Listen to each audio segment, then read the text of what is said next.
selalu berusaha menyimpan sesuatu yang bisa membawa manfaat, baik untuk dirinya, untuk anak cucunya, maupun untuk keluarganya, untuk masa kini dan masa depannya. Kadang simpanan itu berbentuk uang, kadang berupa tanah, lain saat berbentuk pabrik, dan lain sebagainya. Sementara masa depan yang paling pasti adalah akhirat. Jika untuk masa depan dunia kita rela memeras keringat, membanting tulang, pergi pagi dan pulang petang, menyimpan uang, menyimpan tanah, menyimpan pabrik, pernahkah kita merenung jika satu saat kiamat datang, kita dibangkitkan dari kubur masing-masing, berdiri di padang mahsyar untuk mempertanggungjawabkan seluruh kegiatan hidup kita di dunia ini, lalu kita akan menuju ke alam akhirat. Sudahkah kita mempunyai simpanan untuk akhirat kita? Pada pertemuan kali ini saya ingin menyampaikan sebuah hadis di mana Rasulullah sallallahu alaihi wasallam bersabda, "Arba'un min kanzil jannah." Simpanan sorga ada 4 macam. Yang pertama, ikhfa'us sadaqah, menyembunyikan sedekah. Saudara-saudara kaum muslimin, sebagaimana yang kita maklum bahwa Allah Subhanahu wa taala melebihkan sebagian rezeki dari kita terhadap yang lain. Ada yang kaya, ada yang setengah kaya, ada yang miskin, ada yang setengah miskin, dan selanjutnya. Ada yang gajinya kecil tapi penghasilannya gede. Ada yang penghasilannya gede tapi nggak punya gaji. Ada juga yang memang gajinya gede dan penghasilannya gede. Kelebihan rezeki merupakan sunnatullah dan tidak harus membuat kita merasa lebih dari yang lain. Bahkan sebaliknya, kelebihan itu harus membuat kita ringan tangan untuk menolong mereka yang memang memerlukan pertolongan. Kalau saudara diberikan ilmu, maka pertanyaan akhirat cuma satu: ilmumu kau amalkan untuk apa? Kalau saudara diberikan umur yang panjang, pengadilan akhirat juga bertanya satu: umurmu kau habiskan di mana?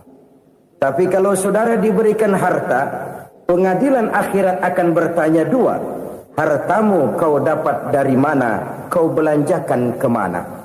Dari mananya ditanya dan kemananya juga ditanya. Oleh karena kita akan dimintakan pertanggungan jawab, maka amanah yang bernama harta ini harus kita gunakan dengan sebaik-baiknya. Ada penggunaan yang merupakan kewajiban, itu zakat namanya. Ada penggunaan yang sewaktu-waktu, itu infak namanya. Ada yang lebih sewaktu-waktu lagi, dan itu sedekah namanya. Zakat dia terikat oleh haul dan nisab, oleh putaran batas waktu dan ukuran dari harta itu sendiri. Sedangkan infak terikat oleh situasi dan kondisi perekonomian seseorang. Sedangkan sedekah tidak terikat dengan apapun. Dalam kondisi seperti apapun kita bisa melakukan sedekah dengan yang terkecil sekalipun. Sampai-sampai Rasulullah sallallahu alaihi wasallam mengajarkan, la tahqiranna minal ma'rufi syai'an walau an talqa akhaka biwajhin talik. Atau ada hadis, tabassumuka fi wajhi akhika laka shadaqah. Senyumanmu kepada temanmu adalah sedekah. Jadi untuk melakukan sedekah tidak harus dalam berbentuk uang. Dengan ilmu kita bisa sedekah. Dengan tenaga kita bisa bersedekah, dengan pikiran kita bisa bersedekah, bahkan senyum kepada teman itu pun sedekah. Jadi kalau sedekah dengan uang memang belum punya uang, nyengir aja banyakin. Itu asal pada tempatnya, jangan lalu ketemu tiang listrik cengengesan. Tentu tidak pada tempatnya dan tidak wajar. Nah, sedekah yang paling dicintai Allah adalah sedekah yang disembunyikan. Artinya, jauh dari sifat riya. Kan kadang-kadang ada orang sedekah itu disebutkan namanya, apa tidak bagus? Kalau memang niatnya ikhlas, ya bagus-bagus saja. Untuk memberikan sugesti kepada yang lain. Di Fulan bin Fulan nyumbang sekian, diumumkan. Boleh kalau niatnya untuk memberikan rangsangan kepada yang lain supaya dia menyumbang lebih besar dari orang tadi. Tapi kalau itu mendatangkan riya, maka sedekah yang paling dicintai Allah adalah sedekah yang disembunyikan. Tangan kiri saja tidak tahu apa yang diberikan oleh tangan kanan. Sedekah yang dilakukan dengan ikhlas akan merupakan perbendaharaan surga, tersembunyi dari pandangan orang lain, tidak seorang pun tahu. Karena memang sikap yang baik adalah melupakan kebaikan dan mengingat kesalahan. Itu salah satu ciri orang bahagia. Orang yang selalu mengingat kesalahannya dan berusaha melupakan segala kebaikannya. Kalau dia akan ada kebaikan, dia tidak bisa ikut, dia merasa rugi karena dia merasa belum pernah berbuat baik. Tapi kalau akan melakukan kesalahan baru, dia ingat kesalahan yang sudah-sudah, sehingga terhalang baginya untuk melakukan satu kesalahan baru. Demikianlah saudara-saudara, bahwa Allah melebihkan rizki sebagian kita dari yang lain, agar terjadi tolong-menolong dalam kehidupan ini. Jadi kesenjangan yang nature, kesenjangan yang alami, itu sunnatullah. Ada yang kaya, ada yang miskin, ada yang kelas menengah. Nah, kenapa lalu sekarang kita berusaha mengentaskan kemiskinan? Oleh karena adanya kesenjangan struktural. Kalau yang kaya bisa semakin kaya, kenapa yang miskin tidak bisa naik jadi ikut sedikit kaya? Sebab pada dasarnya Islam adalah agama yang sejak turunnya sudah berupaya memerangi kemiskinan. Bahkan dikatakan kemiskinan itu mendekatkan kepada kekufuran. Orang kalau miskin udah dekat banget sama kafir. Gampang menjadi kafir. Berapa banyak saudara-saudara kita yang oleh karena soal perut, oleh karena soal materi, terpaksa meninggalkan dan menanggalkan akidahnya. Menjual petunjuk yang diberikan Allah dengan kesenangan dunia yang cuma sebentar ini. Na'udzubillah, thumma na'udzubillah. Jadi makin kita sembunyikan satu sedekah, semakin banyak perbendaharaan kita di surga. Sedekah yang paling dicintai Allah adalah sedekah yang disembunyikan. Malahan ada seorang sufi, dia punya kebiasaan kalau pergi sholat Jumat dia bawa uang, itu uang dia taruh di bawah tikar masjid. Dia niat sedekah kepada siapa saja yang nemuin itu duit. Maksudnya apa? Supaya yang nemuin nggak tahu siapa yang punya duit. Demikian dia saking ingin menyembunyikan sedekahnya. Karena sifat riya itu bisa memakan amal kita sendiri. Riya itu termasuk menyebut-nyebut kebaikan kita. Orang yang suka nepuk dada, sedikit-sedikit ngitungnya kalau nggak gua. Tuh kalau nggak gua tuh yang belah situ, kalau nggak gua. Iya, kalau nggak lu kenapa emang? Orang yang suka menepuk jasad, tuh biasanya memang begitu, saudara-saudara. Kalau perang lagi berkecamuk, orang nggak sempat ngaku jadi pahlawan. Tapi begitu perang selesai, yang kagak kenal bedil ngaku pahlawan, mas. Itu sesuatu yang biasa. Oleh karenanya, orang-orang yang ikhlas dalam bersedekah, disembunyikannya sedekah itu, Allah cinta betul. Malahan ada hadis memberikan jaminan, inna sedaqatal mar'il muslimi tazidu fil umri wa tadfa'u mitatas su'i. Sesungguhnya sedekahnya seorang mukmin tazidu fil umri, bisa menambah umur panjang. Wa tadfa'u mitatas su'i, dan menyelamatkan manusia dari mati secara su'ul khatimah. Jadi siapa yang kepengen panjang umur, banyaklah sedekah. Yang bosan hidup, pelit terus. Sedekah menambah panjang umur dan menyelamatkan manusia dari mati secara su'ul khatimah. Pak, katanya umur itu nggak bisa ditambah, nggak bisa dikurangin. Kapan? Kalau ajal sudah datang. Wa idza jaa ajaluhum la yastakhiruna sa'atan wa la yastakdimun. Kalau ajal datang tidak bisa dimajukan, tidak bisa dimundurkan. Itu kalau ajal sudah datang. Tidak bisa lagi umur ditambah dikurangi, sudah datang. Tapi kalau belum datang, itu kan haknya Allah. Mau ditambah, mau dikurangi, hak prerogatif Allah. Sebagai pencipta manusia, Allah Maha Kuasa dan Maha Mampu. Sedekah ini menambah panjang umur dan menyelamatkan manusia dari mati secara su'ul khatimah. Itu orang mati kan sama ya, kondisinya mati, nggak nafas. Tapi hakikat mati kan lain-lain. Ada yang mati itu husnul khatimah, baik akhirnya. Misalnya lagi ngaji mati, lagi sholat mati, lagi sedekah mati. Ini yang dinamakan dengan husnul khatimah, baik di akhirnya.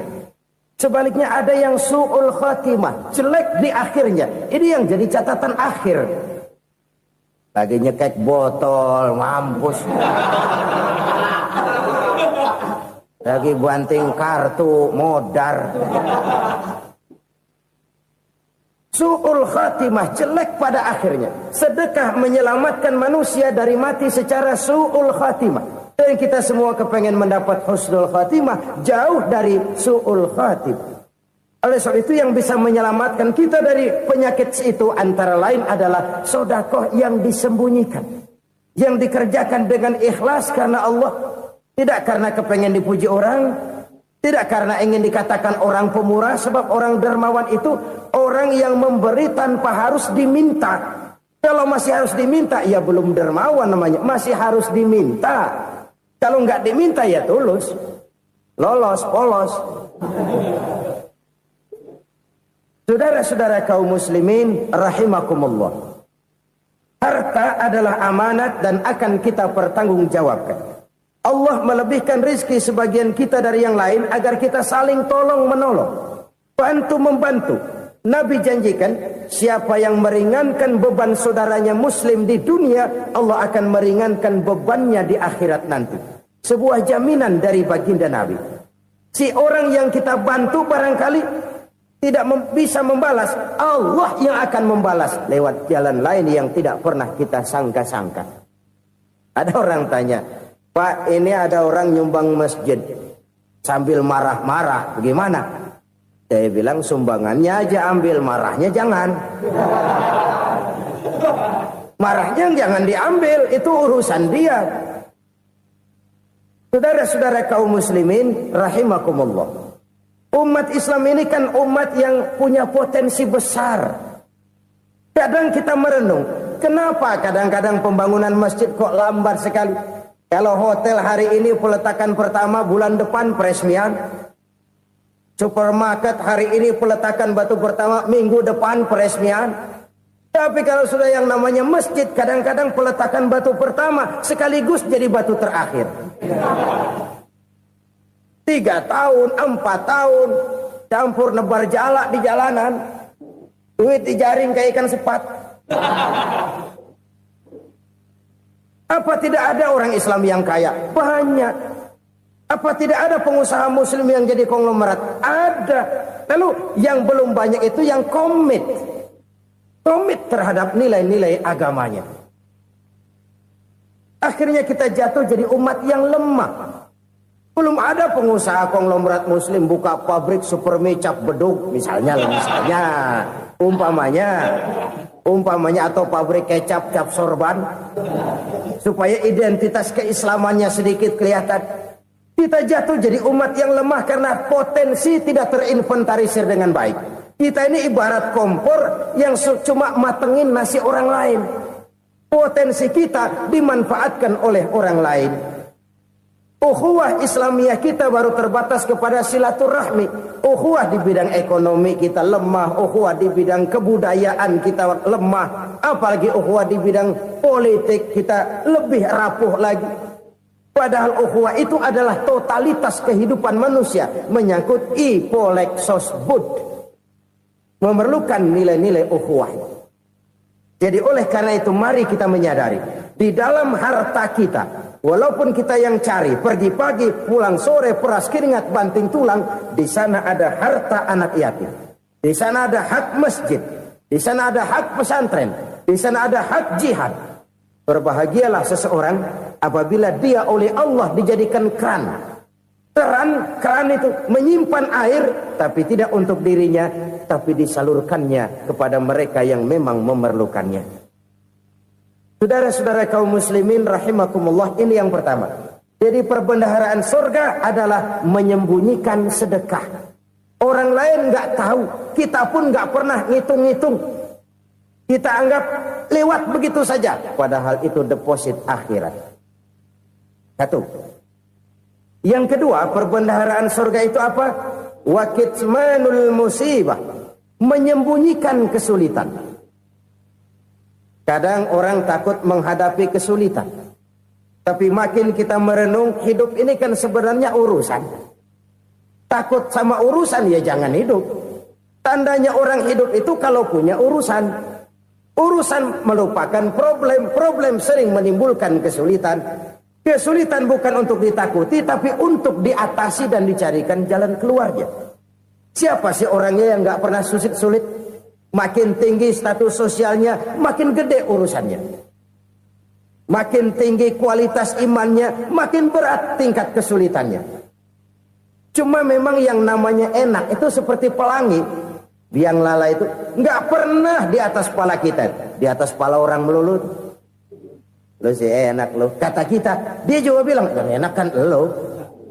Pelangi itu nggak pernah di atas kepala kita. Kata tukang beca, aduh enak ya naik Mercy.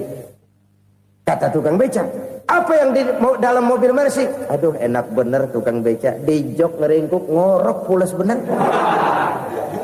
Saya kamar pakai AC sejuk, tempat tidur sutra empuk, alga spring bed, kulak kulik nggak bisa pulas kalau belum minum Valium, belum tidur. Enak bener tukang beca, di jok ngorok nggak tahu wetan kulon. Si tukang beca bilang yang di Mercy enak, yang di Mercy bilang tukang beca enak. Inilah enak. Nggak pernah di atas kepala kita, di atas kepala orang lain melulu enak itu. Nah, saudara-saudara, yang merupakan perbendaharaan surga itu orang yang bisa menyembunyikan kesulitan, baik pribadi ataupun rumah tangga. Nih terutama rumah tangga yang jadi soalnya. Kadang-kadang kita ini kalau senang, sebaliknya kalau senang kita diam, kalem aja, cuek. Banyak banget duit kita, bawaan diam aja udah. Malah ketemu orang takut. Tapi begitu susah, sekampung tahu. Padahal Nabi mengajarkan perbendaharaan surga itu menyembunyikan musibah, menyembunyikan kesulitan. Kalau enak, cerita sama orang-orang. Kalau nggak enak, rasain sendiri, tekan sendiri, atasin sendiri. Kita kan sebaliknya.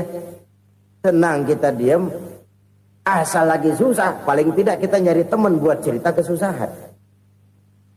Siapa orangnya yang nggak pernah susah? Cuma soalnya bagaimana kita mengatasi kesusahan itu sendiri. Begitu juga misalnya kalau orang sudah berumah tangga, itu orang tuanya harus menjadi tempat dia cerita yang enak-enak saja. Yang nggak enak rasain berdua, selesaikan berdua, atasin berdua. Jangan dibalik. Asal senang diam, giliran susah saja. Maknya laporan. Terbalik. Bisa menjaga security informasi. Makan sama bayam, keluar diem, malah seluitan. Enak amat lo makan daging ayam. Security informasi. Saudara-saudara kaum muslimin rahimakumullah. Ujian yang terberat itu yang pernah diberikan kepada para nabi, para rasul, para aulia, para ulama. Makin tinggi keimanan, makin berat bentuk kesulitan. Ayo saya kemukakan satu contoh saja. Ada seorang nabi yang kaya, nabi kaya, namanya Nabi Ayub. Iblis kalau orang begini kan keki, ibadahnya rajin, kaya. Nih yang kayak begini susah digodain. Kalau ibadahnya rajin, miskin, kali bisa disogok. Sini imannya mantap, ibadahnya rajin, kaya, nabi lagi. Tapi namanya iblis nggak kurang akal. Laporan, Tuhan, kenapa Les? Ya ini bahasa saya, bahasa Qur'annya sih nggak gitu. Itu hambamu yang namanya Ayub, dia rajin ibadah cuma karena dikasih kaya aja. Coba kasih miskin dia, berhenti dia sembahyang. Ah, kamu bisa aja. Saya tahu Ayub itu hambaku yang ikhlas. Saya buktiin Tuhan, silahkan. Dibuktiin lah, iblis turun ke alamin. Yang mula-mula dia lakukan, dia rusak sawah ladang Nabi Ayub. Dia binasakan binatang ternak Nabi Ayub. Sehingga dalam waktu singkat, jatuhlah Nabi Ayub dari orang paling kaya, jadi orang paling miskin. Beliau masih ibadah di mihrab dalam masjid. Datang iblis. Saudara Ayub, ya. Lagi ngapain? Ibadah. Nyembah Allah, nyembah Allah. Oh, percuma. Kenapa? Tuhan yang ente sembah nih, dia udah bikin miskin ente. Sawah ladang ente hancur lebur, binatang ternak binasa. Sekarang ente jadi orang paling miskin. Ngapain nyembah Tuhan kayak begitu? Tekor. Udah berhenti dah ibadah, berhenti ibadah. Ini iblis sama Tuhan laporannya lain, yang dikerjakan kepada Nabi Ayub juga lain. Benar begitu iblis kata Nabi Ayub? Iya, sawah ladang saya habis, buras. Binatang ternak saya binasa, binasa. Saya miskin, bangpak. Apa jawab Nabi Ayub? Bukan innalillahi, ya ini hebat. Alhamdulillahillazi a'tani wa akhza minni. Segala puji bagi Allah yang telah memberikan harta kepada saya dan sekarang mengambilnya lagi. Alhamdulillah. Allah yang ngasih, Allah yang ambil. Itu mah urusan Allah. Iblis cuman ibadah jalan terus, sujud lagi Nabi Ayub. Iblis seleher gondok banget. Dasar Nabi nggak mempan dia apa-apain. Miskin malah alhamdulillah. Allah yang ngasih, Allah yang ambil. Jadi kalau kita tidak komit, kita tidak terikat kepada kaya, miskin, senang, susah, apa yang bisa bikin kita susah? Jadikan kekayaan, kemiskinan, jadikan senang, susah sebagai anak buah yang bisa kita atur. Jangan kekayaan ngatur kita, jangan kemiskinan ngatur kita. Kita yang harus mengatur mereka. Senang, susah, kaya, miskin, bahagia, sengsara, jadikan itu anak buah yang bisa kita atur. Kalau sekarang kita kaya, lain saat boleh jadi kita miskin, semiskin-miskinnya. Allah yang ngasih, Allah yang ambil. Tenaga mana yang bisa menghalangi? Ibadah jalan terus. Iblis makin gondok. Dasar Nabi loh. Akhirnya apa? Nabi Ayub dikerjain, diberikan penyakit. Demikian fatal penyakitnya. Bayangin, udah miskin sakit. Masya Allah. Miskin sakit. Sakitnya nggak lama, kira-kira 16 tahun. Istrinya 3, 2 mental minta ceraiin. Ngerawatin laki bengek begini. Senang belum tentu, susah udah pasti nih. Cerai aja, cerai dah. Cerai. Tinggal satu Siti Rahmah yang setia menemani beliau. Sesetia-setianya hati perempuan. Satu saat Siti Rahmah bilang, "Bang, iya, abang kan Nabi, Bang. Lalu, namanya Nabi kan doanya jarang meleset, Bang. Maksud kamu minta kenapa sih sama Tuhan biar abang sembuh, baik dah, Bang?" Siti Rahmah, iya. Saya sakit berapa tahun sih dah? 16 tahun, Bang. Sebelum ini saya sehat berapa tahun? Ya kira-kira 60 tahun, Bang. Nah, coba ente banding-bandingin, Rahmah. Saya dikasih sehat 60 tahun. Dikasih sakit 16 tahun. Sudah nggak sabar. Mau doa kepada Allah minta sembuh. Saya malu. Malu kepada Allah. Diuji dengan yang luar biasa seperti ini, tidak mengganggu stabilitas kehambaannya. Dia tetap menghamba kepada Allah Subhanahu wa ta'ala. Saudara-saudara kaum muslimin rahimakumullah. Kunci menghadapi kesulitan itu apa? Allah jelaskan dalam satu ayat, wa basyiris sabirin alladzina iza asabathum musibah qalu inna lillahi wa inna ilaihi raji'un. Gembirakan orang-orang yang sabar Siapa mereka itu? Yang apabila mendapat musibah mereka kembali kepada keyakinan dasar, segalanya dari Allah dan segalanya akan kembali kepada Allah. Ini konsepsi dasar dari sikap muslim dalam menghadapi berbagai kesulitan. Segalanya dari Allah, segalanya akan kembali kepada Allah. Kalau ini sudah kondisi dasarnya, maka kita akan lapang menghadapi kenyataan bagaimanapun pahitnya. Apakah itu namanya miskin, apakah itu namanya sakit, bahkan maut sekalipun. Maut sekalipun. Segalanya dari Allah, segalanya akan kembali kepada Allah. Ini sikap hidup, bukan sekedar ucapan. Kita kadang-kadang menjadikannya sebagai ucapan. Mulutnya sehingga berhenti, innalillahi wa inna ilaihi rajiun, tapi nangisnya terus gerung-gerungan. Bukan itu, ini kesadaran moral. Kalau segalanya dari Allah, segalanya kembali kepada Allah, kan sebenarnya cuma nunggu giliran. Hari ini saya nyembayangin dia, entah hari apa saya disembayangin orang. Hari ini saya antar dia ke kubur, entah hari apa orang nganterin saya ke kubur. Hari ini saya tahlilkan dia, entah nanti kapan orang tahlilkan saya. Segalanya dari Allah, segalanya akan kembali juga kepada Allah. Oleh sebab itu saudara-saudara, kesulitan bukan untuk ditakuti. Kesulitan justru untuk diatasi, dicarikan jalan keluarnya. Dan tidak ada orang yang tidak pernah mendapat kesulitan. Tidak ada. Semakin tinggi status sosial, semakin tinggi kualitas keimanan, semakin besar juga tingkat kesulitan. Hanya saja bagaimana cara kita mengatasinya. Dan Al-Quran menyatakan, inna ma'al usri yusra. Di balik kesulitan itu pasti ada kemudahan. Roda itu berputar. Karena itu Rasulullah sallallahu alaihi wasallam mengingatkan kepada kita, ta'arraf ilallahi fir raha ya'rifka fis syiddah.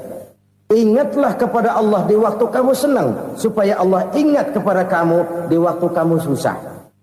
Kalau waktu senang kita ingat kepada Allah, kita susah, Allah tidak akan meninggalkan kita. Tapi kalau waktu senang kita jauh dari Allah, sujud tidak sempat, dengan masjid jauh, ketika senang kita lupakan Allah. Nanti begitu kita susah, Allah lupakan kita. Dan itu menyakitkan. Oleh karena itu orang-orang tua kita dulu bilang, kalau lagi sehat ingat-ingat lu bakal sakit nanti. Kalau lagi kaya ingat-ingat satu saat kita bakal jatuh miskin. Bahkan kalau lagi muda ingat-ingat kita bakal tua. Dan yang terpenting kalau lagi hidup ingat-ingat kita bakal mati. Saudara-saudara kaum muslimin rahimakumullah. Jadi yang kedua yang merupakan perbendaharaan surga, menyembunyikan musibah. Saudara-saudara kaum muslimin rahimakumullah. Hal ketiga yang merupakan perbendaharaan surga adalah wasilatur rahmi. Orang yang suka bersilaturahmi.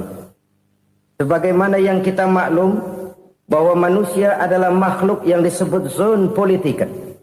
Makhluk sosial yang tidak mungkin hidup sendiri-sendiri. Betapa dan siapapun kita memerlukan orang lain. Bodoh betul manusia kalau tinggal di tengah masyarakat tapi tidak mau bermasyarakat. Merasa hebat sendiri, pintar sendiri, gagah sendiri, kaya sendiri. Mungkin kalau mati juga ngubur sendiri. Jangankan kita di sini, di sorga saja Nabi Adam waktu sendirian bengong melulu, ngondar mandir. Allah tegur dam sepi dam. Ya ini kalau bahasa saya. Iya Tuhan sepi ini nggak ada coret-coretan pisan ini. Diciptakan Siti Hawa baru anteng Nabi Adam. Itu di surga. Cobalah. Umpamanya saudara tinggal di Jakarta nih. Kayak bener. Apaan aja di Jakarta punya saudara dah. Jembatan Semanggi ambil. Monas buntel bawa pulang. Hotel-hotel ambil semua. Cuman tinggal di Jakarta sendirian, apa enaknya? Betapa dan siapapun kita perlu orang lain. Tidak ada seorang pun yang bisa memenuhi kebutuhan hidupnya secara sendiri-sendiri. Nah, Islam telah menyelamatkan manusia dari ras diskriminasi. Mengikat manusia dengan persaudaraan yang berlandaskan kepada akidah. Karena itu dianjurkan bersilaturahmi. Bahkan Nabi menyatakan, man arada ayyubsata lahu fi rizqihi wa yunsa'a fi atharihi falyasil rahimah. Siapa yang kepengen diluaskan rezekinya dan dipanjangkan usianya, banyaklah ia bersilaturahmi. Siapa yang kepengen dimudahkan rezekinya, hendaknya ia banyak bersilaturahmi. Kalau banyak teman, kesulitan kan paling tidak ada tempat cerita. Udah susah, sendirian kita pikirin diri, nggak ada tempat tukar pikiran. Cepet banget sama bengek. Dilawan sendiri. Nah, secara makro kita bisa berkata, tidak mungkin ada kemenangan kalau tidak ada kekuatan. Tidak ada kekuatan kalau tidak ada kesatuan dan persatuan. Tidak mungkin ada kesatuan dan persatuan tanpa semangat silaturahmi. Kalau umat Islam mau menang, dia harus kuat. Kalau umat Islam mau kuat, dia harus bersatu. Kalau umat Islam mau bersatu, dia harus membudayakan silaturahmi ini. Bahkan sampai-sampai kata Nabi, kalau bisa cari nilai tambah. Apa? Silman qata'ak. Bersilaturahmilah kau kepada orang yang marah denganmu. Masya Allah, indahnya ajaran agama kita. Orang yang marah pun kepada kita, kata Nabi, kalau bisa bersilaturahmilah kepadanya. Kepada orang yang marah itu. Di situ nilai tambah. Cuman jujur nih hadis, ngucapinnya gampang, ngamalinnya yang berat banget. Orang marah sama kita, kita disuruh silaturahmi. Ada apa malu? Lu marah, ada gue marahan lagi. Gue pikirin. Saudara-saudara kaum muslimin rahimakumullah. Tapi ini yang diajarkan, bahkan ini yang dicontohkan oleh baginda Rasul. Bagaimana begitu mudah, misalnya satu saat Abu Jahal ini ngatur strategi bagaimana bikin Muhammad celaka. Dia gali lubang di depan tempat tidurnya. Dia tutupin daun korma. Terus dia panggil seseorang, ke sini. Kasih tahu Muhammad, pamannya sakit keras, minta ditengokin. Berangkat orang ini ke sana. Muhammad, labbaik. Pamanmu sakit keras, dia minta ditengokin. Baik, saya akan datang menjenguk beliau. Berangkatlah Nabi ke rumah Abu Jahal tanpa prasangka apapun. Abu Jahal udah pasang setil, selimut 3 rangkap setengah dipakai, persis kayak orang meriang. Tapi sembari ngintip dari balik selimut, begitu Muhammad buka pintu, nah masuk perangkap nih.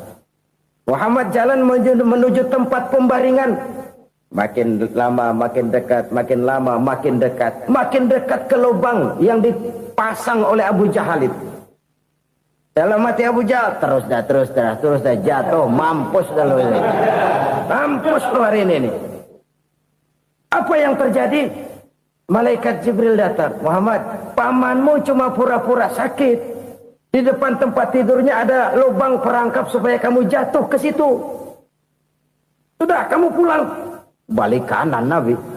Sudah hampir jatuh ke lubang, balik kanan, pulang. Bayangin kecewanya Abu Jahal. Muhammad dikit lagi, Muhammad dikit lagi. Enggak paman, saya pulang aja. Emosi bangun dari tempat tidur, enggak sadar kalau lagi pura-pura sakit. Lompat ngejar Nabi, dia lupa dengan lubang yang dia gali. Serak, nyemplung sendiri ke dalam lubang.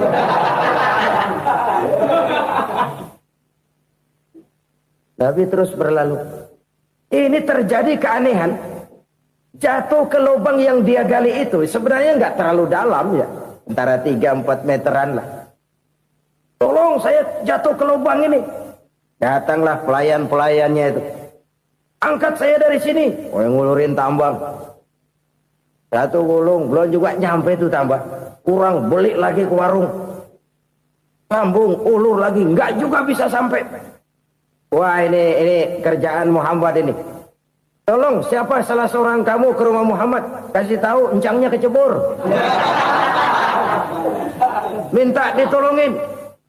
Sampaikan kepada Rasul. Kenapa? Pamanmu jatuh ke lubang, Muhammad minta tolong diangkatin. Tambang udah nyambung-nyambung nggak nyampe juga. Ya, nanti saya datang, saya tolong. Coba. Nyata-nyata orang berniat jahat mau mencelakakan dia. Datang dia menolong. Ini yang disebut air tuba dibalas air susu ya ini. Bukan sebaliknya. Air tuba dibalas air susu. Paman, kecebur ya? Iya Muhammad, tolong ini. Pegang tangan saya. Nabi ulurkan tangannya. Nyampe. Dipegang oleh Abu Jahal. Diangkat ke atas. Sampai atas. Apa kata Abu Jahal? Sihirmu memang hebat Muhammad. Udah ditolongin dikata sihir. Yang enak kita kemplang kan itu orang begitu. Urusan apa? Tapi inilah akhlak. Kalau bisa kamu bersilaturahmilah dengan orang yang marah kepadamu sekalipun. Orang marah kita tetap baik.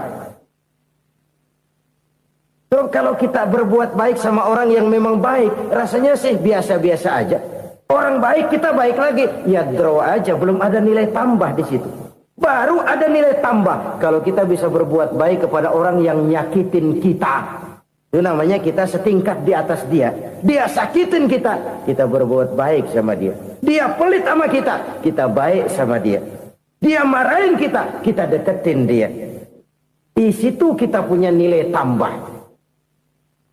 Jadi siapa yang ingin diluaskan rezekinya kata Nabi dan dipanjangkan umurnya, hendaklah ia banyak-banyak bersilaturahmi. Sederhana sebenarnya silaturahmi, tapi silaturahmi membangkitkan semangat kesatuan dan persatuan. Kesatuan dan persatuan melahirkan kekuatan. Dalam matematika 1 ditambah 1 pasti 2. Tapi di tengah masyarakat 1 orang takut ditambah 1 orang takut, hasilnya jadi 2 orang setengah berani. Kenapa setengah berani? Karena udah berdua. Tadi pan takut sendirian. Kalau dia kumpul turu-turu takutlah jadi berani. Kita yang lemah, kita yang tidak berdaya, kita yang miskin, kalau mau kompak bersatu, apa yang nggak bisa kita kerjain? Apalagi tinggal di kota besar, pilihan cuma 2, bertahan atau minggir. Bertahan atau minggir. Untuk bisa bertahan harus mampu bersaing. Untuk mampu bersaing harus punya keahlian. Keahlian harus ditunjang dengan pendidikan, ditambah oleh kekompakan sebagai umat. Udah miskin mencar mulu, orang injak kita. Orang nggak pandang urusan apa yang malu. Oleh karena itu silaturahmi pada hakikatnya merupakan ruh dari ukhuwah yang diajarkan oleh agama kita. Bagaimana Islam menyelamatkan masyarakat manusia dari ras diskriminasi, mengikat manusia, dan tidak ada persaudaraan yang lebih indah selain persaudaraan yang diikat dengan nilai-nilai akidah. Sepanjang orang di jalan Allah, itulah saudara kita. Keluar dia dari jalan Allah, selesailah persaudaraan sampai di situ. Karena itu, kalau ingin menyimpan sesuatu di surga, banyaklah bersilaturahmi. Datang ke rumah ini, datang ke rumah itu, dan lain sebagainya. Itu simpanan kita di akhirat nanti. Ini yang ketiga. Saudara-saudara, yang keempat, perbendaharaan surga itu apa? Wa qawlu la hawla wa la quwwata illa billah. Ucapan la hawla wa la quwwata illa billah. Ibadah kan ada yang berat, modalnya besar. Bangun masjid berat, modalnya besar. Bangun rumah sakit berat, modalnya besar. Ada ibadah yang berat, tapi modalnya ringan. Misalnya puasa. Puasa itu berat, mengendalikan nafsu. Kalau sekedar nggak makan nggak minum sih enteng. Mengendalikan nafsu itu jihad terbesar. Tapi kan modalnya ringan, cuma niat saja. Ini ibadah berat, modalnya ringan. Ada ibadah yang ringan, modalnya juga enteng. Seperti termasuk ucapan la haula wa la quwwata illa billah. Tanpa sadar, la haula wa la quwwata illa billah. Nyelengin tuh di surga. Nyelengin, kita nggak terasa. Nyelengin simpenan akhirat. La haula wa la quwwata illa billah. Nyimpan lagi. Kaget. La haula wa la quwwata illa billah. Nyimpan lagi. Banyak simpenan. Walaupun sebenarnya yang dimaksud di sini adalah kesadaran batin. Bahwa tidak ada daya dan kekuatan kecuali Allah. Itu intinya. Kita memulai pekerjaan disunahkan baca bismillah. Kan begitu. Apa itu? Kesadaran moral. Bahwa ini saya bisa kerjakan. Saya kerjakan ini dengan menyebut nama Allah. Kenapa? Kalau Allah tidak memberikan daya dan kekuatan, mana mampu saya kerjakan ini. Maka saya kerjakan ini dengan menyebut nama Allah. Bismillah. Kesadaran moral. Manusia hanya wajib berusaha, tapi nggak pernah wajib berhasil. Banyak hal-hal yang kalau kita renungkan secara rasio nggak mungkin. Tapi jadi kenyataan. La haula wa la quwata illa billah. Tidak ada daya dan kekuatan kecuali bagi Allah semata-mata. Kesadaran moral akan kelemahan dan keterbatasan makhluk bernama manusia. Kadang kita kagum dengan otak, tapi kita sering lupa sama yang bikin otak. Padahal bagaimanapun hebatnya otak, yang bikin otak pasti lebih hebat dari otak. Nggak percaya, silahkan otak-otakan. Inilah kecenderungan. Kita kagum dengan pesawat-pesawat mutakhir, bukan main besi gede banget terbang itu. Alangkah hebatnya. Lalu apa yang bikin otak tidak lebih hebat dari itu semua? Kita puji laut. Apa yang bikin laut tidak lebih hebat dari laut itu? La haula wa la quwata illa billah. Tidak ada daya dan kekuatan kecuali Allah. Apa yang bisa kita lakukan? Kalau tidak karena daya dan kemampuan yang diberikan oleh Allah kepada kita. Lahirlah sikap tawadu, rendah hati. Tidak melonjak menjadi angkuh dan sombong. Sadar akan kelemahan dan keterbatasan diri. Sebagai makhluk yang diciptakan oleh Allah subhanahu wa ta'ala. Jadi satu sisi ini ucapan yang berpahala. La haula. Jadi wiridan. Pada sisi lain ini kesadaran moral. Sikap mental, kesadaran batin, bahwa yang punya daya dan kekuatan itu cuma Allah. Kita nggak pantas untuk sombong, sebab sombong itu pakaiannya Allah. Kita nggak sedang pakai pakaian Allah, kegedean. Dan makin kita renungi, makin terbentur. Apa sih yang bisa kita sombongin? Kita mau sombong apa? Kayak pintar, itu kan semua relatif. Di atas langit masih ada langit lagi. Jadi oleh karenanya, marilah kita menyadari. Manusia hanya wajib berusaha, tapi tidak pernah wajib berhasil. Yang berusaha saja tidak wajib berhasil, apalagi yang tidak berusaha. Islam bukan agama orang pemalas yang selesai sholat lalu endelohom, nggelenggem ayem-ayem. Tapi Islam bukan agama orang sombong yang setelah berusaha lalu tidak memerlukan Allah. Kita bisa saja bikin proyeksi, tahun sekian kita bakal panen besar menurut perhitungan otak. Tapi ada kejadian lain. Apa? Tikus ngambek.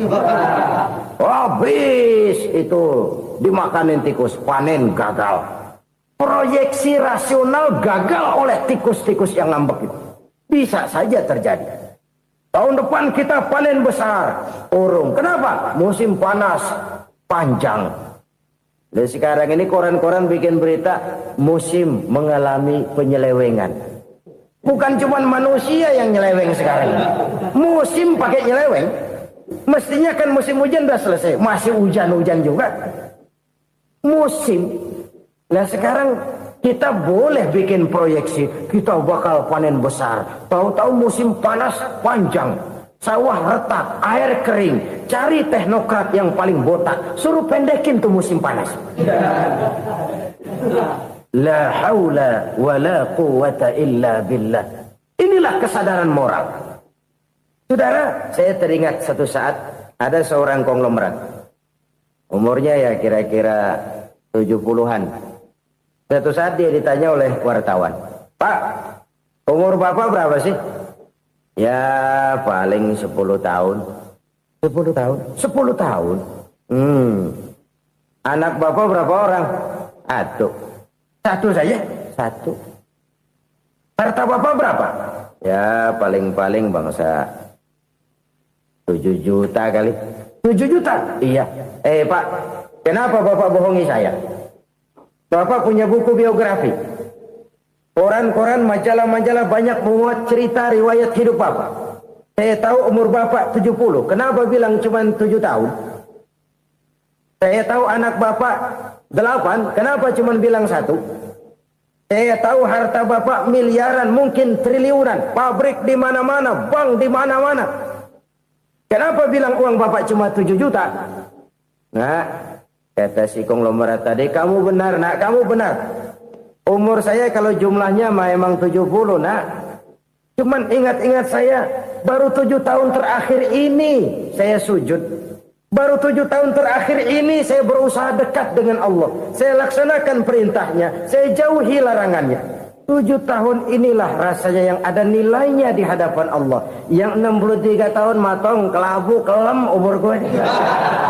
Habis untuk maksiat, untuk munkarat. Maka ketika ditanya tadi, umur saya 7 tahun itu. Oh begitu Pak. Oh iya. Lalu anak Pak. Anak bapak kan 8. Kenapa bilang cuma 1? Nah, kalau jumlah hitungannya memang anak saya 8. Tapi dari 8 orang ini rasanya cuma 1 nih. Yang bakal jadi buah hati, belahan jantung. Pelanjut cerita, penerus sejarah. Bakal jadi anak soleh yang akan mendoakan saya. Cuma 1 rasanya anak saya ini yang bakal jadi buah hati saya. Besar-besaran saya. Yang akan mendoakan di kubur saya. Yang akan mendoakan di akhirat saya.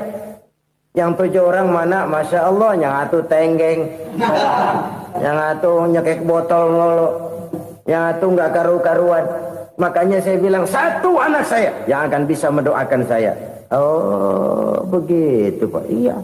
Nah harta Pak, harta bapak kan triliunan, pabrik bapak di mana-mana, uang bapak hampir di tiap bank-bank besar. Kenapa bilang cuma 7 juta? Betul kau nak. Harta saya kalau jumlahnya memang miliaran, triliunan mungkin. Tapi yang saya ingat baru 7 juta tuh yang saya belanjakan di jalan Allah.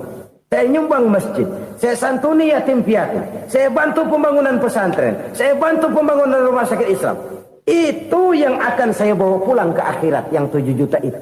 Yang triliunan itu nanti akan diperebutkan oleh anak-anak saya sebagai waris saya. Jadi harta saya 7 juta itu yang bakal nemenin saya di akhirat. Yang akan saya bawa pulang jadi teman saya.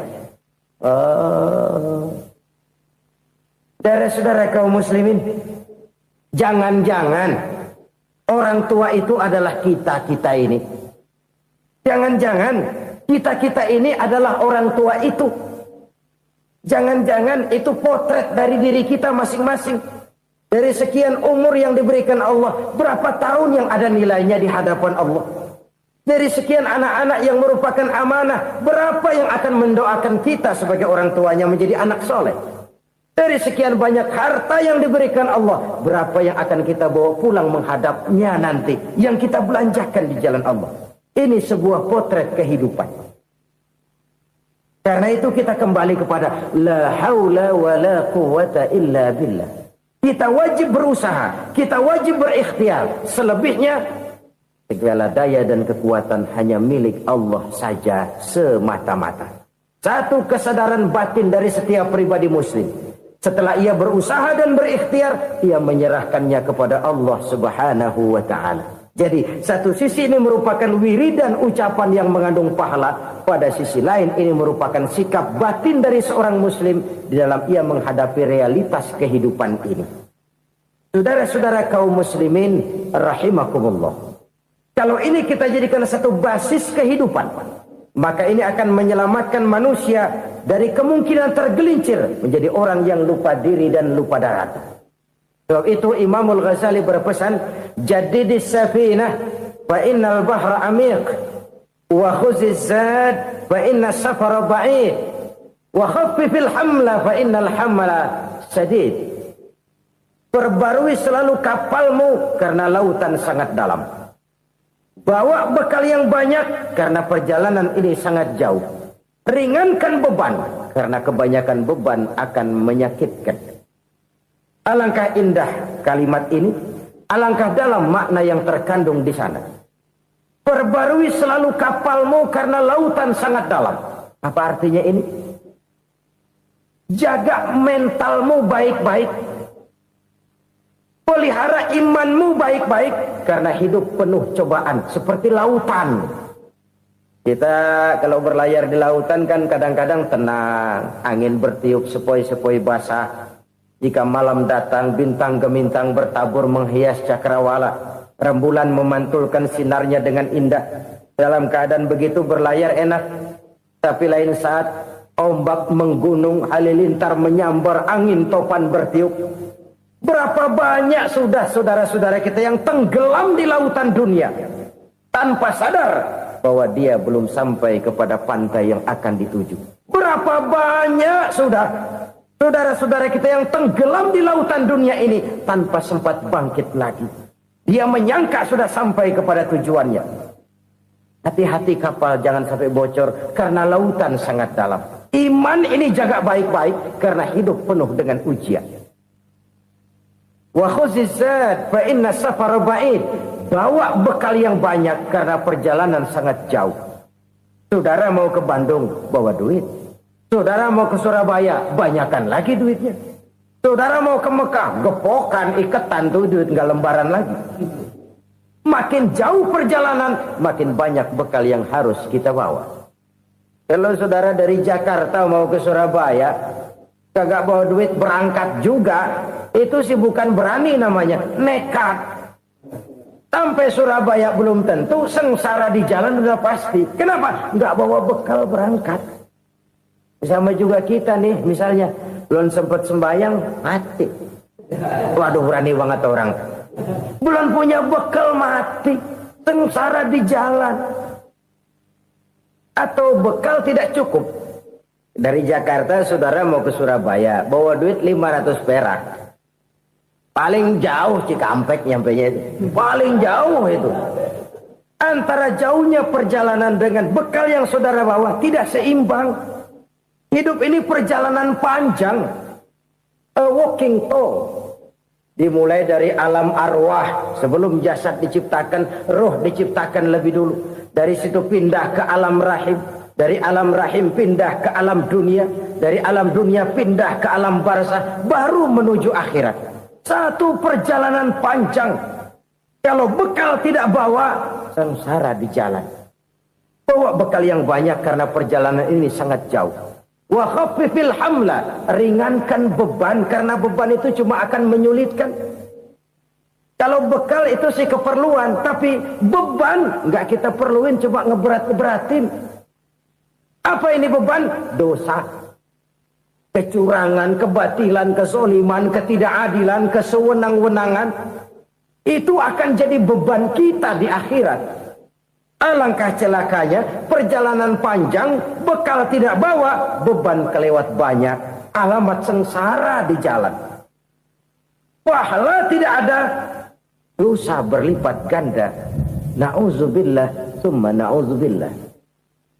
Kalau kita rangkum nasihat Al-Ghazali dengan kisah si konglomerat tadi, kita akan mengambil kesimpulan. Pertama, bekal terbaik dalam menghadapi gejolak kehidupan ini tidak lain adalah iman. Yang kedua, pahala dan dosa. Dua hal kontroversial.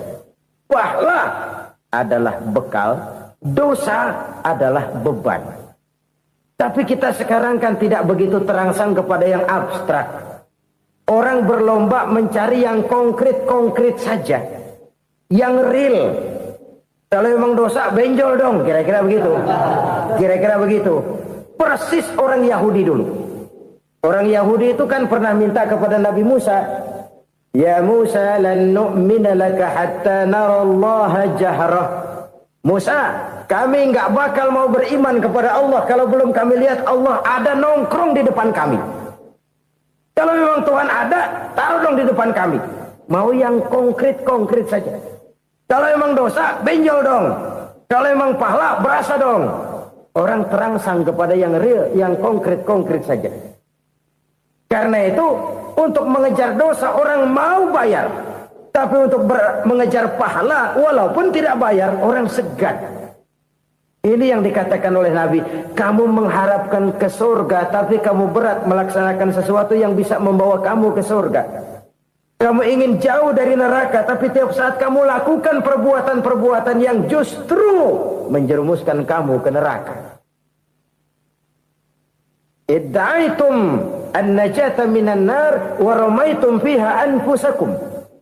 Kamu ingin selamat dari neraka, tapi kamu lemparkan diri kamu ke neraka. Kamu ingin masuk surga, tapi berat sekali kamu melakukan perbuatan-perbuatan yang bisa menyampaikan kamu di surga. Saudara-saudara kaum muslimin rahimakumullah. Jadi hal keempat yang merupakan perbendaharaan surga adalah la haula wa la quwata illa billah. Satu sisi ini merupakan ucapan yang memperberat timbangan akhirat. Pada sisi lain ini merupakan sikap hidup seorang muslim. Kesadaran batin yang sangat dalam bahwa tidak ada daya dan kekuatan kecuali Allah.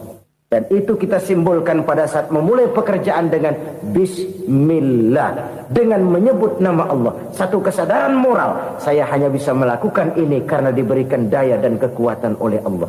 Lahirlah sikap tawadu, rendah hati, tidak melonjak menjadi angkuh dan sombong. Saudara-saudara, sampai sini dulu jumpa kita kali ini. Semoga 4 perbendaharaan surga ini dapat kita lakukan, yang kelak akan merupakan bekal kita di kemudian hari nanti. Amin ya rabbal alamin. Bapak-bapak, ibu-ibu, saudara-saudara kaum muslimin rahimakumullah. Di dalam kehidupan kita sebagai seorang muslim, minimal 5 kali dalam sehari semalam kita mendengar seruan untuk mendirikan solat yang disebut azan. Ada kalimat menarik di dalam kalimat azan itu, yakni seruan hayya 'alal falah, marilah menuju kepada keberuntungan, marilah meraih kemenangan. Seruan ini adalah kecenderungan dari setiap manusia, apapun warna kulitnya. Artinya, setiap orang dalam hidup selalu ingin meraih dan mencari kemenangan. Kemenangan akan melahirkan kepuasan batin, dan kepuasan batin memberikan kebahagiaan. Sedangkan kekalahan melahirkan penderitaan batin, dan penderitaan batin menjerumuskan seseorang di dalam berbagai bentuk kerugian. Jikalau inilah seruan azan, maka masalahnya ialah apa yang menyebabkan kita meraih kemenangan. Al-Quranul Karim memberikan tuntunan dan ajaran kepada kita bahwa orang-orang yang memperoleh kemenangan itu tidak lain adalah orang-orang yang bertakwa. Hanyalah mereka yang bertakwa kepada Allah Subhanahu wa ta'ala pada akhirnya akan tampil sebagai pemenang. Lalu siapa orang yang bertakwa itu? Dijelaskan dalam awal-awal Al-Baqarah, orang yang bertakwa yang akan meraih kemenangan. Pertama, allazina yu'minuna bil ghaib, yaitu orang-orang yang beriman kepada yang gaib. Percaya bahwa ada alam yang gaib, alam yang abstrak, alam yang tidak bisa dijangkau oleh salah satu daripada panca indera kita. Mereka percaya dan beriman kepada adanya malaikat, beriman kepada adanya iblis dan jin, beriman kepada adanya alam kubur, beriman kepada adanya alam mahsyar, beriman kepada adanya alam akhirat, beriman kepada adanya surga dan neraka. Beriman bukan cuma sekedar beriman dalam ucapan bibir saja, tetapi beriman yang nilai iman itu mampu mewarnai gerak dan gaya hidupnya. Iman yang meresap sampai ke tulang sumsum, kemudian memberikan dampak positif di dalam kehidupan manusia. Alam, kita tahu, adalah sesuatu yang selain Allah, dan Allah bukanlah alam. Apapun namanya selain daripada Allah, itu adalah alam. Alam pada hakikatnya terbagi menjadi 2. Ada alam syahadah, alam nyata, alam konkret, alam yang bisa dijangkau oleh salah satu indera kita. Kemudian ada alam ghaib, alam yang tidak bisa dijangkau oleh panca indera kita, alam metafisika, alam abstrak, alam yang wajib kita imani keberadaannya. Kita percaya bahwa malaikat itu ada, Kita percaya kepada jin, bahwa jin itu ada. Kita percaya kepada adanya iblis dan setan. Bukan percaya kepada iblis dan setannya, percaya bahwa iblis dan setan itu ada.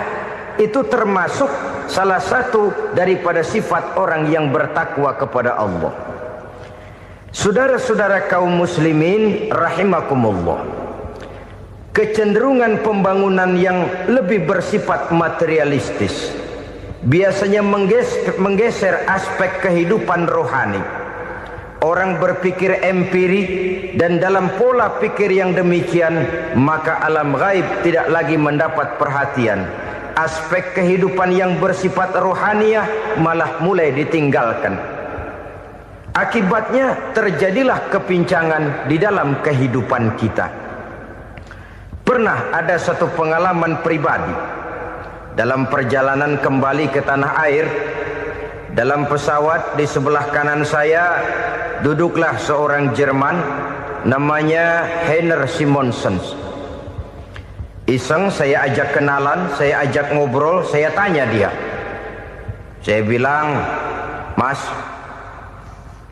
Heiner ini, kalau pesawat yang kita tumpangi ini jatuh ke bawah, kira-kira apa yang bakal terjadi, Mas? Dia bilang, kita semua akan mati. Begitu? Iya. Oke. Apa itu mati? Tanya saya. Dia bilang, untuk tahu apa itu mati, kita harus tahu lebih dahulu apa itu hidup. Saya pikir nih bule bisa ngomong juga. Baiklah kata saya. Apa hidup menurut Anda itu? Oh, hidup itu dia bilang, kalau seluruh anggota badan kita bekerja secara normal, paru-paru memompa darah secara normal, jantung berdetak secara normal, sel-sel tubuh bekerja secara fit, dan organisme tubuh hanya mau bekerja secara normal, dia bilang, kalau kita memberi makan yang cukup, menu yang teratur, dan gizi yang lengkap. Saya bilang, kesimpulannya apa, Ner? Dia jawab, hidup adalah dari tangan ke mulut. Life is from the hand to the mouth, kata dia. Hidup adalah dari tangan ke mulut.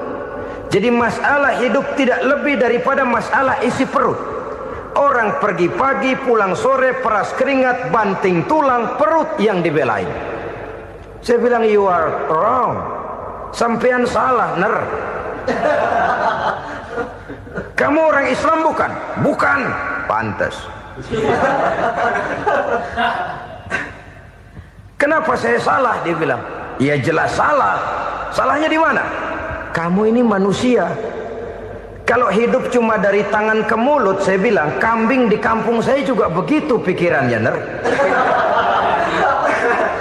Itu kambing di kampung saya, asal perutnya kenyang, sudah hidup dia. Perkara besok bagaimana, lusa prospeknya macam mana, bulan depan ada apa, kambing nggak pernah mikir.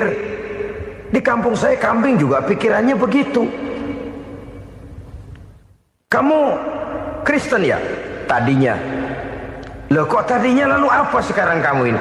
Dia bilang, sekarang saya netral. Saya tidak beragama, tapi saya percaya kepada Tuhan sebagai pencipta alam. Saya ingat benar dia bilang, I haven't any religious, but I believe to God as the creator of the world. Kenapa bisa netral begitu, Ner? Habis saya bingung katanya. Islam bilang Islam baik, Kristen bilang Kristen baik, Hindu Buddha bilang Hindu Buddha baik, semua agama baik. Saya netral sekalian, nggak beragama. Yang penting saya percaya kepada Tuhan. Saya bilang, Ner, kamu ini kayak orang mau beli celana. Lalu bingung. Yang satu bilang Levi's bagus, yang satu bilang Blue Jean hebat, yang satu bilang Wool England hebat. Celana ini hebat, celana itu bagus, celana ini hebat. Semua celana bagus, kamu bingung. Akhirnya netral, tidak pakai celana. Itu juga salah. Saya pikir-pikir, kemudian saya melihat bahwa dua pola berpikir Heiner ini nampaknya sudah mulai menggejala di lingkungan masyarakat bangsa kita.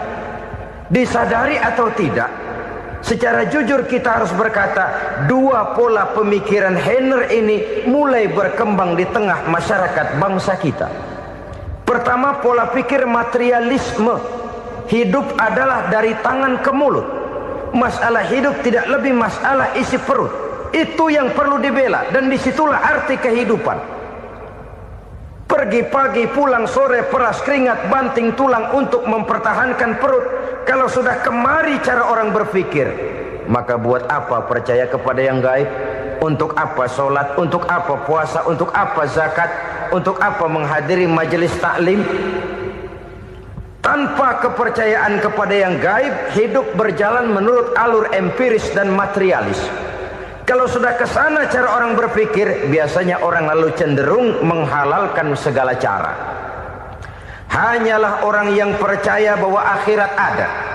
Hanyalah orang yang percaya bahwa alam kubur itu ada.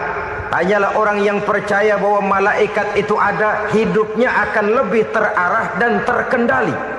Karena kepercayaan kepada yang gaib, yang merupakan fase daripada kehidupan setelah hidup yang sekarang ini, mewarnai gerak pribadi seseorang di dalam dia melakukan kegiatan hidupnya.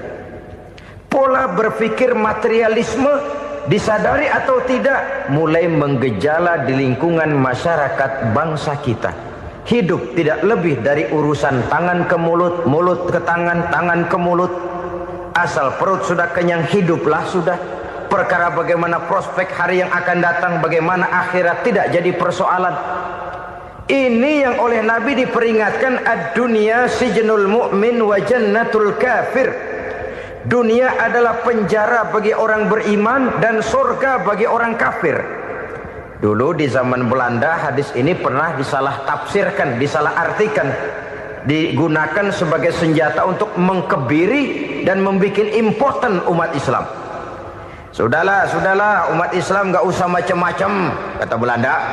Dunia ini kan penjara buat orang Islam, surga buat orang kafir. Di penjara jangan bertingkah.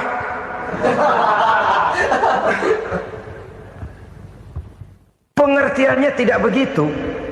Dunia adalah penjara bagi orang mukmin. Artinya dalam kehidupan dunia seorang mukmin tidak bebas memperturutkan hawa nafsunya.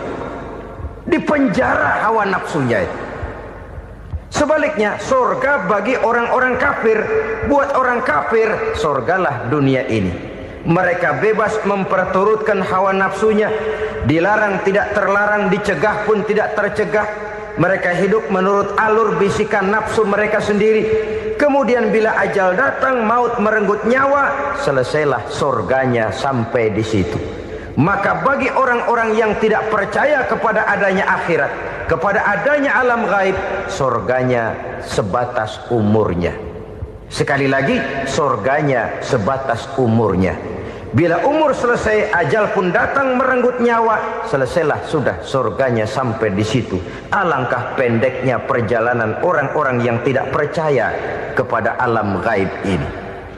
Bagi kita mukmin, jikalau kita mampu memenjarakan hawa nafsu, kita bisa bahagia di dunia ini. Dan Islam memang tidak menyuruh kita sengsara di dunia. Raih dunia, kejar dunia, gapai dunia sebagai alat untuk mencapai kebahagiaan di akhirat nanti. Hidup adalah satu perjalanan panjang yang terbentang sejak kita terlahir dari alam rahim sampai kepada alam akhirat nanti.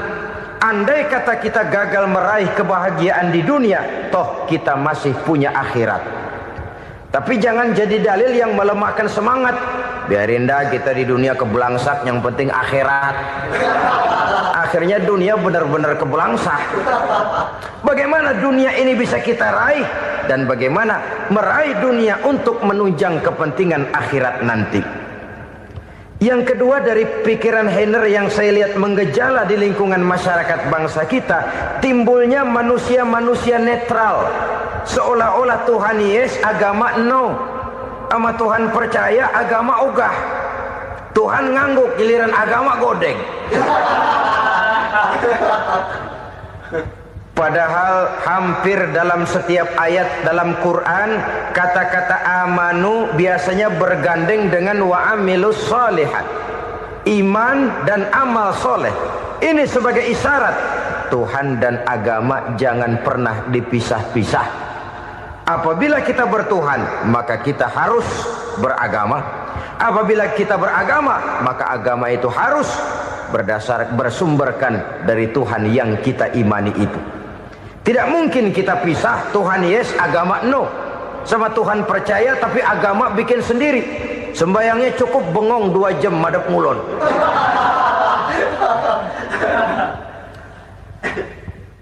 Saudara-saudara kaum muslimin rahimakumullah.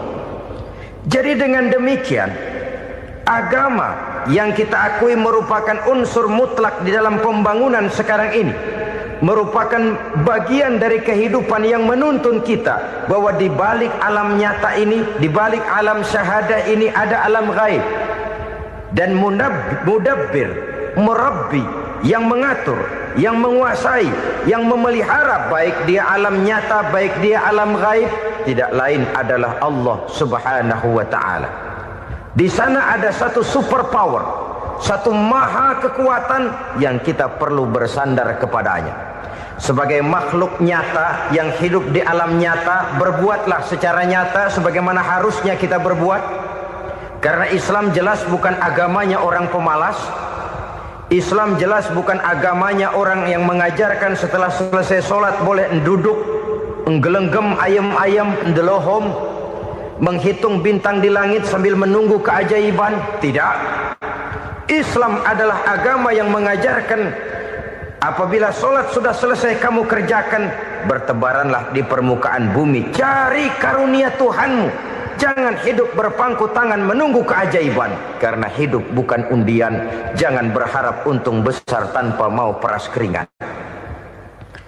Tapi di sebalik itu toh kita juga harus yakin bahwa di sisi usaha nyata yang kita lakukan ada satu super power, satu maha kekuatan gaib yang menentukan berhasil dan tidaknya usaha kita.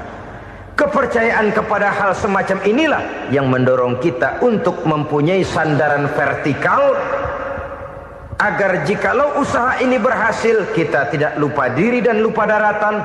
Jikalau usaha ini gagal kita tidak putus asa dan buruk sangka, tidak cupik pandangan dan sempit hati, tapi mampu melihat persoalan dengan kacamata putih sambil husnuzon kepada Allah Subhanahu wa ta'ala. Kita percaya malaikat itu ada. Ada yang namanya raqib dan atid, mengawasi gerak hidup kita sampai kepada gerak hati kita. Ini memberikan sugesti agar kita berhati-hati. Tidak sejengkal tanah pun kita bisa berlindung dari pengawasan raqib dan atid. Ada munkar nakir yang akan menyoal kita di alam kubur. Ada malaikat Malik, penjaga neraka. Ada malaikat Ridwan yang menjaga surga. Kita percaya kepada adanya jin. Kita percaya kepada adanya setan, iblis. Percaya kepada adanya, bukan mempercayai si setan, si iblis lalu menjadikannya sebagai teman. Tidak. Percaya bahwa mereka itu ada dan merupakan makhluk Allah yang gaib yang diciptakan Allah Azza wa Jalla. Kepercayaan kepada alam gaib memberikan motivasi terhadap gerak lahir manusia, sehingga dengan motivasi kepercayaan kepada yang gaib, gerak lahir jadi lebih terarah, jadi lebih terpelihara. Pernah seseorang bertanya, "Pak, apakah adanya akhirat bisa dibuktikan secara ilmiah?" Saya bilang tidak bisa, tidak bisa. Kenapa? Karena yang berangkat nggak pernah pulang kemari lagi. Kalau dia pulang kemari bisa kita tanya bagaimana enak di sono. Cuma secara moral saya katakan, lebih beruntung orang yang percaya kepada akhirat daripada yang tidak. Sekarang saudara percaya akhirat ada, lalu saudara baik-baik di dunia, sholat, puasa, zakat, menolong orang lain, menebarkan kebajikan. Saudara mati, andai kata akhirat tidak ada, toh dalam hidup saudara sudah berbuat baik.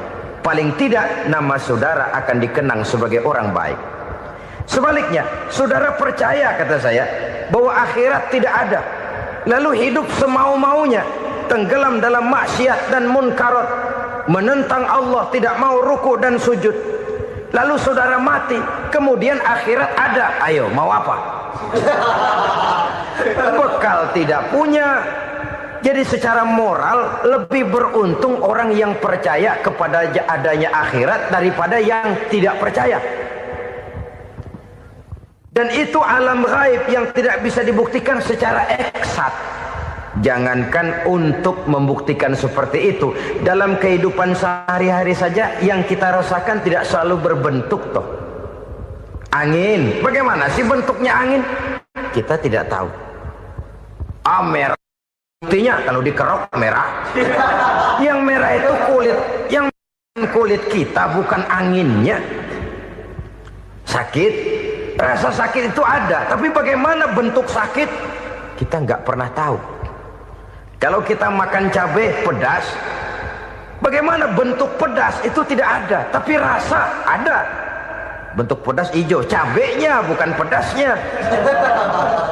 Tidak semua yang kita rasakan bisa kita gambarkan dalam bentuk yang konkret. Oleh karena itu, sekali lagi bahwa kepercayaan kepada alam yang gaib mampu memberikan satu sugesti yang menata kehidupan seseorang lebih lurus, lebih terarah, dan lebih terkendali. Maka wajar kalau kepercayaan kepada yang gaib mengantarkan seseorang untuk meraih kemenangan. Kenapa? Dia percaya kepada yang gaib, bahwa akhirat ada, bahwa alam kubur ada, bahwa pertanggungan jawab itu ada. Maka dia lalu tidak hidup saenae udele dewe gitu loh. Tidak hidup menurut seleranya sendiri, terarah, teratur. Ini cirinya yang pertama. Orang bertakwa yang akan meraih kemenangan, mereka beriman, mereka percaya kepada yang gaib. Bahkan hal-hal konkret saja selalu berangkat dari yang gaib. Saudara-saudara, para remaja, para pemuda sekarang ini tidak pernah tahu toh siapa yang akan jadi teman hidup saudara.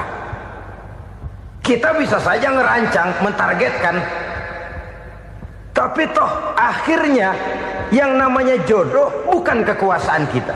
Rezeki di luar kemampuan kita. Begitu juga ajal. Maut, jodoh, ajal adalah contoh-contoh konkret bahwa pada akhirnya yang gaiblah yang menentukan. Bertahun-tahun ngelancong, emang jodoh seret, nggak jadi.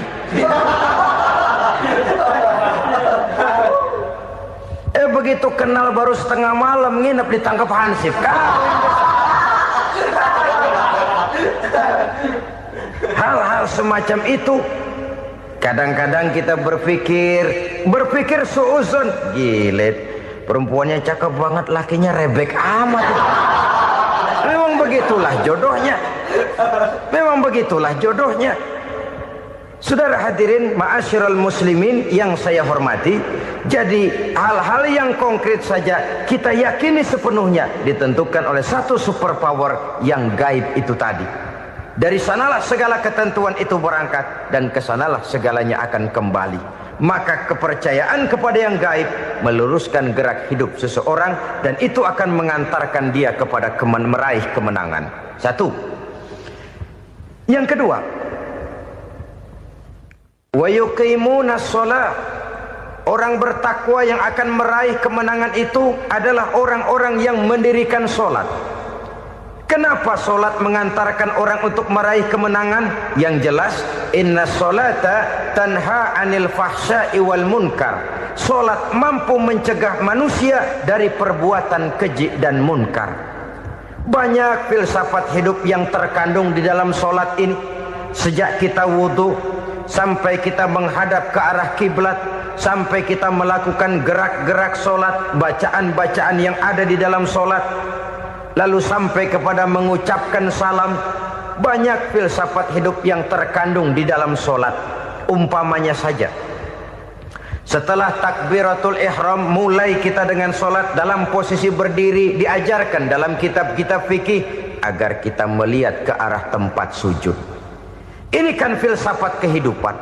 Kalau kamu sholat dalam posisi berdiri, lihat tempat sujud. Jangan sholat mata jelalatan, sebab nanti bisa mengurangi kekhusyuan. Jadi wajar kalau yang dikatakan bahwa yang paling afdol adalah shaf yang di depan. Kenapa? Secara harfiah pengertiannya akan lebih mengundang kekhusyuan. Kenapa? Kalau kita di shaf paling depan di masjid umpamanya paling banter kita lihat tembok. Tapi kalau kita shaf di tengah atau di belakang, orang-orang di depan kita pun akan kelihatan. Yang bajunya loreng, yang bajunya genggang, yang bajunya macam-macam. Kita lihat, kadang-kadang kita pikirin, ada yang bajunya bolong. Kita sholat tapi dalam hati, nih orang bajunya robek yang nggak tahu apa. Ada saja hal-hal yang mengusik kekhusyuan kita. Oleh sebab itu diajarkan dalam posisi berdiri, lihat, arahkan pandangan matamu kepada tempat sujud. Ini kan filsafat kehidupan. Maksudnya apa? Kalau lagi diri lihat dong tempat sujud. Kalau udah di atas ingat dong sama yang bawah. Kalau sudah tinggi ingat dong dari mana kamu berangkat. Kalau sudah berkuasa bantu dong yang lemah. Kalau sudah kaya santuni dong yang miskin. Kalau sudah alim bimbing dong yang awam. Ini filsafat kehidupan. Dalam posisi berdiri kau lihat tempat sujud. Ini akan melahirkan kepekaan sosial di mana seseorang mau tahu kepada orang lainnya. Bagaimanapun kaya kita, tinggi pangkat dan jabatan kita, jikalau hidup hanya untuk kepentingan perut sendiri saja, rasanya belum membawa manfaat di dalam kehidupan kita. Tapi efek yang tertinggi sesungguhnya, sholat mencegah manusia dari perbuatan keji dan munkar. Perbuatan keji dan munkar walaupun kelihatannya mendatangkan uang, membawa keuntungan, tapi itu keuntungan semu, keuntungan sementara. Dengan menipu orang lain kita bisa dapat untung, tapi tidak membawa berkah. Dan itu adalah kerugian besar dalam kehidupan kita. Maka untuk meraih kemenangan harus dimulai dengan membentuk kepribadian yang tegar, memiliki sandaran vertikal yang langsung kepada Allah Subhanahu wa ta'ala. Dan itu hanya bisa kita tempuh melalui jalur ibadah formal yang sudah ditentukan Allah, yakni sholat yang 5 waktu. Untuk memperkuat itu ada sholat-sholat sunnah, rawatib, nawafil sebagai terminal-terminal kontrol cadangan untuk memelihara stabilitas temperatur batin di dalam kita berhubungan dengan zat yang maha gaib, yaitu Allah Subhanahu wa ta'ala. Orang sering bertanya, Pak, itu tetangga saya nggak sholat, duitnya nggak habis-habis, Pak. Nggak sholat tapi mobilnya tambah terus. Nggak sholat tapi usahanya makin maju. Tapi di sisi lain ada orang yang rajin sholat, rezekinya butak bener. Anaknya mana kurus, mana korengan. Saudara hadirin ma'asyiral muslimin rahimakumullah. Harus saya katakan bahwa sholat memang bukan untuk cari duit. Sholat adalah sandaran vertikal kita kepada Allah.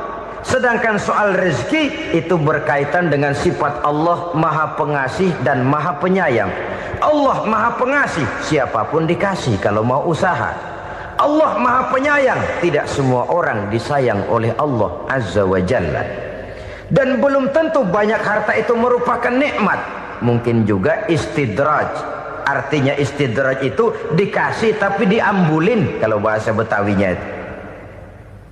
Dikasih tapi diambulin, itu bukan merupakan nikmat sesungguhnya, lebih merupakan azab dari Allah Subhanahu wa ta'ala.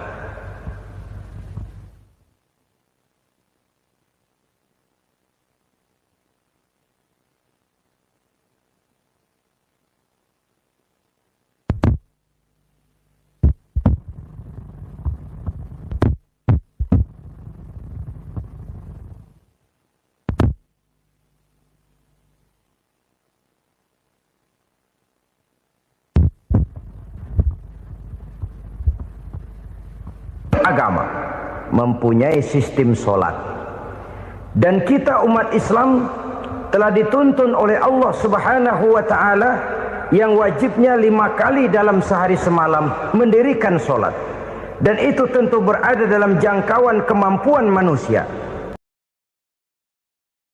Lenggem ayam-ayam ndelohom, menghitung bintang di langit sambil menunggu keajaiban, tidak. Islam adalah agama yang mengajarkan apabila sholat sudah selesai kamu kerjakan, bertebaranlah di permukaan bumi, cari karunia Tuhanmu. Jangan hidup berpangku tangan menunggu keajaiban, karena hidup bukan undian. Jangan berharap untung besar tanpa mau peras keringat. Tapi di sebalik itu toh kita juga harus yakin bahwa di sisi usaha nyata yang kita lakukan ada satu super power, satu maha kekuatan gaib yang menentukan berhasil dan tidaknya usaha kita.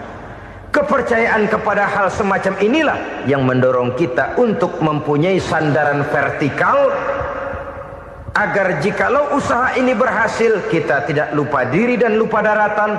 Jikalau usaha ini gagal, kita tidak putus asa dan buruk sangka, tidak cupik pandangan dan sempit hati, tapi mampu melihat persoalan dengan kacamata putih sambil husnuzon kepada Allah Subhanahu wa ta'ala. Kita percaya malaikat itu ada. Ada yang namanya raqib dan atid, mengawasi gerak hidup kita sampai kepada gerak hati kita.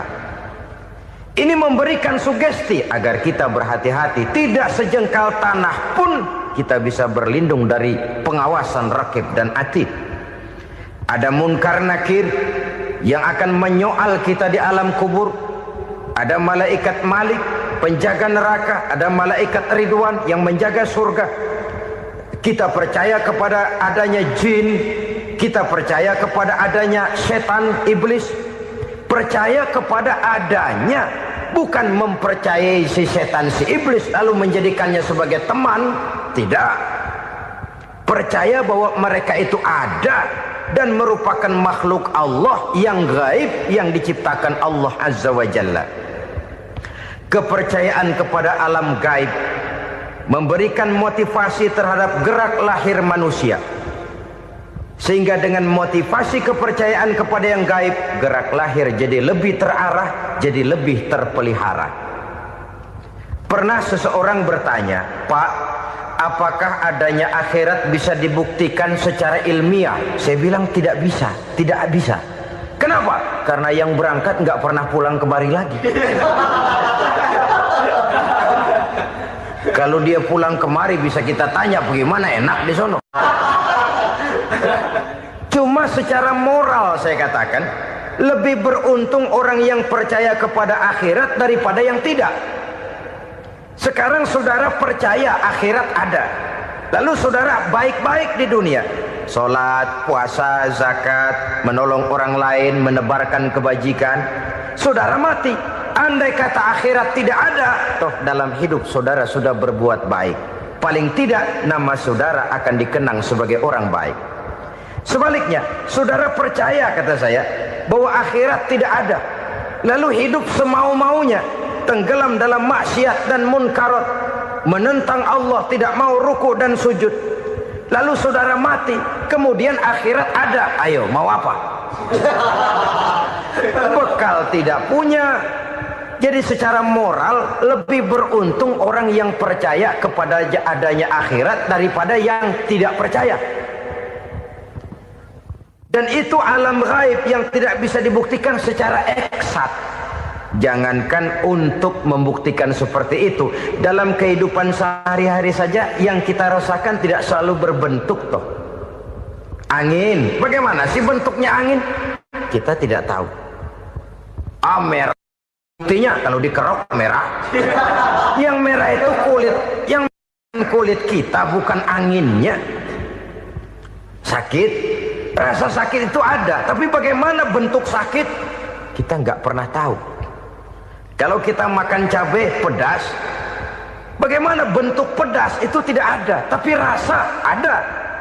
Bentuk pedas hijau, cabenya bukan pedasnya. Tidak semua yang kita rasakan bisa kita gambarkan dalam bentuk yang konkret. Oleh karena itu, sekali lagi bahwa kepercayaan kepada alam yang gaib mampu memberikan satu sugesti yang menata kehidupan seseorang lebih lurus, lebih terarah, dan lebih terkendali. Maka wajar kalau kepercayaan kepada yang gaib mengantarkan seseorang untuk meraih kemenangan. Kenapa? Dia percaya kepada yang gaib, bahwa akhirat ada, bahwa alam kubur ada, bahwa pertanggungan jawab itu ada. Maka dia lalu tidak hidup saenae udele dewe, gitu loh. Tidak hidup menurut seleranya sendiri, terarah, teratur. Ini cirinya yang pertama. Orang bertakwa yang akan meraih kemenangan, mereka beriman, mereka percaya kepada yang gaib. Bahkan hal-hal konkret saja selalu berangkat dari yang gaib. Saudara-saudara, para remaja, para pemuda sekarang ini tidak pernah tahu toh siapa yang akan jadi teman hidup saudara. Kita bisa saja ngerancang, mentargetkan, tapi toh akhirnya yang namanya jodoh bukan kekuasaan kita. Rezeki di luar kemampuan kita. Begitu juga ajal, maut, jodoh, ajal adalah contoh-contoh konkret bahwa pada akhirnya yang gaiblah yang menentukan. Bertahun-tahun ngelancong, emang jodoh seret, nggak jadi.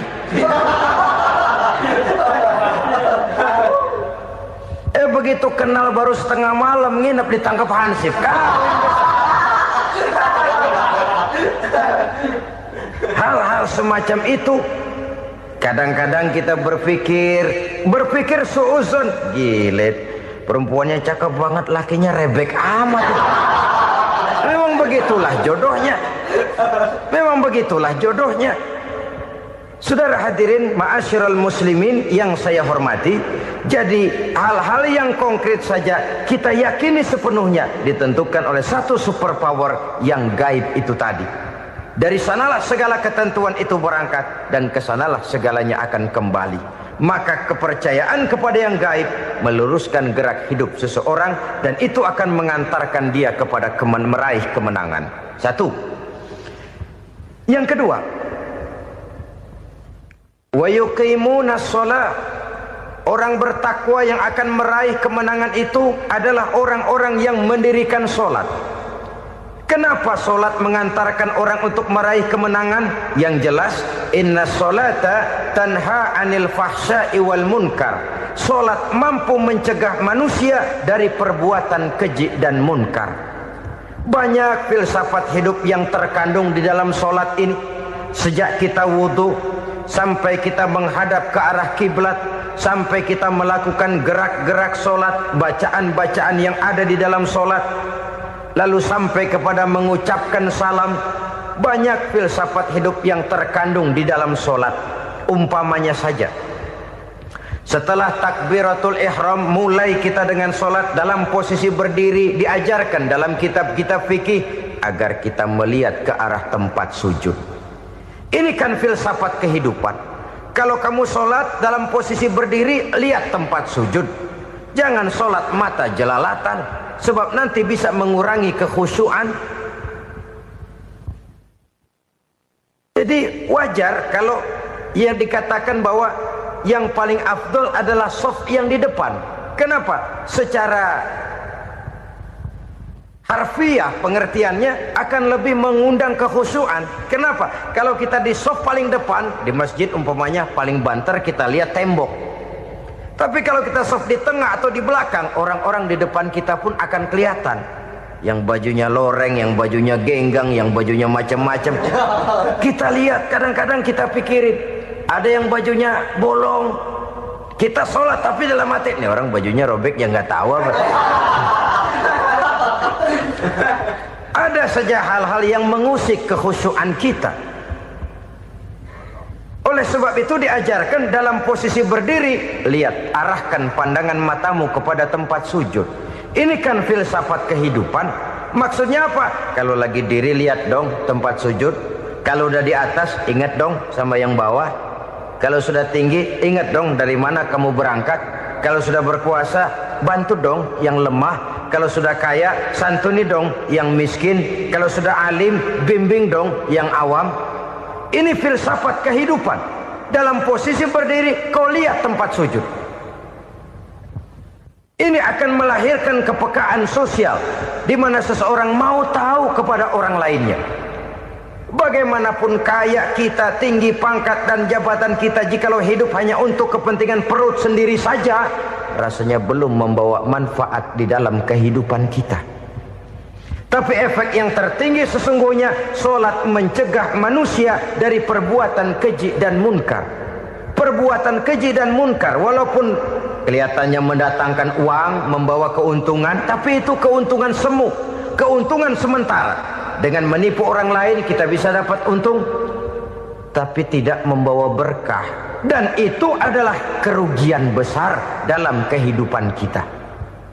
Maka untuk meraih kemenangan, harus dimulai dengan membentuk kepribadian yang tegar, memiliki sandaran vertikal yang langsung kepada Allah Subhanahu wa ta'ala. Dan itu hanya bisa kita tempuh melalui jalur ibadah formal yang sudah ditentukan Allah, yakni solat yang 5 waktu.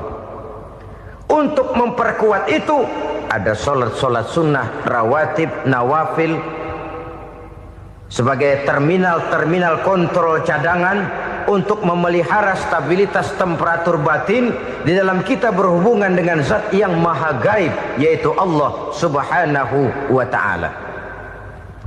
Orang sering bertanya, Pak, itu tetangga saya nggak sholat, duitnya nggak habis-habis, Pak.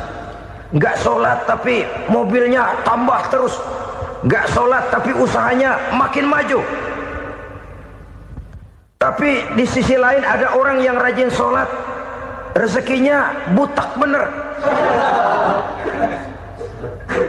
Anaknya mana kurus, mana korengan. Saudara hadirin ma'asyiral muslimin rahimakumullah. Harus saya katakan bahwa solat memang bukan untuk cari duit. Solat adalah sandaran vertikal kita kepada Allah. Sedangkan soal rezeki itu berkaitan dengan sifat Allah maha pengasih dan maha penyayang. Allah maha pengasih, siapapun dikasih kalau mau usaha. Allah maha penyayang, tidak semua orang disayang oleh Allah Azza wa Jalla. Dan belum tentu banyak harta itu merupakan nikmat. Mungkin juga istidraj. Artinya istidraj itu dikasih tapi diambulin, kalau bahasa Betawinya itu. Dikasih tapi diambulin, itu bukan merupakan nikmat sesungguhnya, lebih merupakan azab dari Allah Subhanahu wa ta'ala.